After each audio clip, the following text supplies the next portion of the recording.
Hello, my name is Bruna, and this is my prom story. This year, 2015, marks 20 years that I've graduated from high school and 20 years that I've went to prom. So here's my prom story. In the beginning of my senior year, I knew that there were several things that I wanted to do. One, I wanted to play powder puff, which is a traditional seniors versus juniors all girls football game, tag football. So I wanted to do that, and I also wanted to be in a play. I was in one play where we traveled to a preschool nearby the high school, and we would do little plays for the kids there. So that was accomplished, and then in in October, that is when Powder Puff was, and I did play Powder Puff, and that was so fun. And again, this was 20 years ago. And after that, my goal was to snag a date. Now, 20 years ago, I pretty much looked the same that I look now, but I had big glasses, and I had orange hazel contacts. They were supposed to be hazel, but they looked orange. And I had brown hair sometimes, red brown hair. Anyway, and I wanted to date, so I kind of scoped out everybody who I thought was nice and cool enough for me to go to prom with, and there were only two candidates, really. One was a young man that I took art class with, and his name was Aaron. And Aaron was a Hispanic guy, and he was just really nice, and he was a really great artist. And yeah, we were just really good friends. And we had said that if nobody else went to prom with us, that we would go as friends and have a good time, because we always had a good time in art class and whatever, right? So that was the first prospect. And then my second prospect was my drama teacher's son, who was also a senior, and I just thought he was like so cool because he was in the band, and I just thought he was just like everything. So I had my friend introduce me to him, and the very first time that he asked me out, I couldn't go because I had to go to work.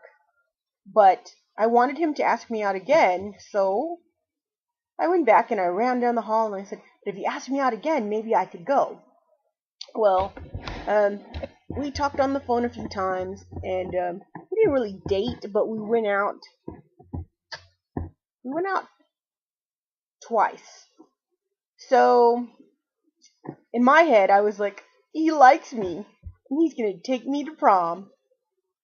But I still didn't know. So time passed. It was December, and then during school, that you used to be able to send like I don't know, a note like Merry Christmas card, and they would deliver them during homeroom or fourth period or something like that. You pay your dollar, and you'd write a note on this special piece of paper, and it was hand delivered to you by another student from the student council or something. And I did receive one of those from my prospect number two. It was the guy who was in the band. He was all cool. And so I thought, oh my god, he's going to ask me to prom. So January came, February came, and I was like, okay, it's getting closer to prom.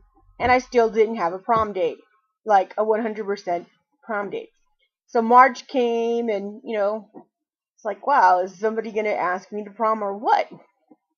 And then at the end of March, or maybe April, I'm not sure exactly, but I got a note from my very first prospect. His name was Aaron, and he wrote me saying that he wasn't going to be able to go to prom because he basically gave every excuse under the sun. Everything you could think of. My mom doesn't want me to go. I can't drive that far. I can't afford it. I don't want to go. And just everything under the sun. He just, which was fine because, if you can't afford to go to prom, if you don't want to go to prom, I really didn't want to go with somebody who didn't want to go. I wanted to go with somebody who was fun, who wanted to go, and more importantly, somebody who wanted to be with me, you know? So I was down to one prospect, prospect number two. And I had found out that he was going to be attending a school play that was happening. So I bought some tickets and I dragged one of my nieces with me to this play. And it was, I don't even remember what the play was, or maybe it was a talent show, or maybe he was in it. I'm not sure. But I, I drug my poor niece over there to the high school, and we watched this play. And I saw him during like intermission, and I walked up to him and I was just like, hi, blah blah blah, what's going on? And I said, do you know who you're taking to prom? And he said, yes, I'm taking this person. And I was like, oh, okay. And I smiled and I said bye and I left. So there I was, after months of, in my head, preparing to go to prom with either date. I was dateless. Dateless. And for a split second, I thought, I'm not going to go. But then I thought, you know what? This is my senior year. This is the year that, if there were ever a time to experience everything that high school has to grant you, I mean, the experiences that, has to offer you, this is it. So I quickly changed my mind with the help of my friends. And they were like, we're all going to go together. It's going to be fun. It's going to be awesome and everything. So, like I said, I was dateless. And I already knew what I wanted. I wanted a silver dress that looked reminiscent of like the 1920s and 1930s. I wanted a long, silvery, flowy dress, and I wanted long gloves, and I just wanted to be spectacular. Well, trying to find a dress for my size back then, 20 years ago, was really hard. It was real expensive, and I just didn't find anything that I liked. So my mom, she knew of a I don't even know what you call it, person who makes dresses, a seamstress. She knew a seamstress who was near her work, and so every day for like the next month, or not every day, but like once a week for the next month, I would go and I would talk to the lady, and I picked out my material. My dad would take me to Hancock or to Clothwell to help me find the material that I wanted, and I did not find the silver material that I wanted. But I did find a very pretty, like, teal, aqua colored, metallic material, and I loved it. Anyway, I took it to the lady. She made my dress. I loved my dress. And then I used my sister's gloves that she used at prom. And they were the very long, like, sorry guys. They were the very long gloves all the way up to your elbow. And I was like, I was just really feeling it, And I just wanted some very special shoes. Back then, strappy shoes were all the rage, okay? And my friend and I, we were like, what are you gonna wear? Where did you get your shoes from? And I didn't have a lot of people to take me to the mall to help me find my shoes, but my sister-in-law, she did. She helped me. She took me to, I think it was Macy's, and I remember buying these beautiful silver shoes that I kept for many years. I don't have them anymore, but I kept them for many, many years, and I think I only wore them like once that prom night. Well, anyway, prom night came. My other sister-in-law helped me with my hair and makeup, and my friend picked me up from my brother's house. And my mom and dad were there, and we took pictures, and I went to prom, and we actually got lost. We were trying to go to Kima, and back then Kima didn't have the roller coasters and like the little amusement park area. It was just restaurants. Well, here we were, we were three girls in one car, and then another couple in another car, and there was no GPS. That was just going, somebody drawing you a map or getting a key map and going. So there was no GPS, and we got lost, and we were really late to dinner. And we went and we ate dinner. We went to the Flying Dutchman, and we felt all special and all fancy. We were all fancy going to go eat. And okay, so we ate, and that was in Kima, and then our prom was actually in Galveston, which was really not too far from Kima. But anyway, we didn't get lost there. But it was so funny because um, it was our high school was there at Moody Gardens, and so you had to drive down the seawall boulevard. And while we were there, that just happened to be the weekend where I think it's Kappa weekend.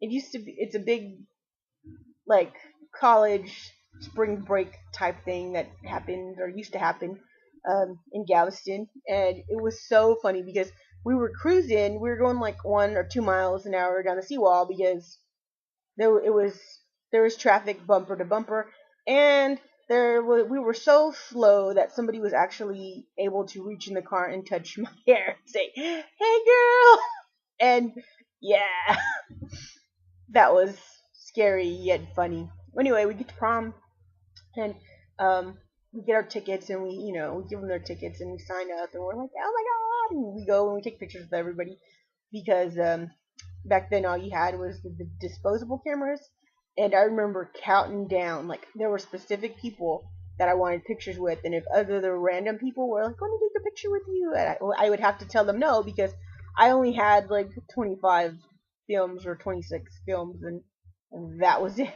And I didn't want a picture of everybody, just certain people. Well, I remember I ran into the sister of prospect number 2, and I was like, "Hi, is he here?" And she was like, no, he was here, but," and I said, "But what?" "Oh, his date left him, so he left too." And I said, "What?" She's like, "Oh, his date left with another person.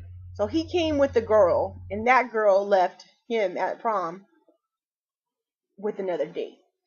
Well, you know what I'm saying? She left with somebody else, and he was dateless. So, yeah, I was just kind of like, wow, that sucks. But on the other hand, being the ditched, first prom date, or at least in my head, I thought I was going to be his prom date. I was like, that's what you get.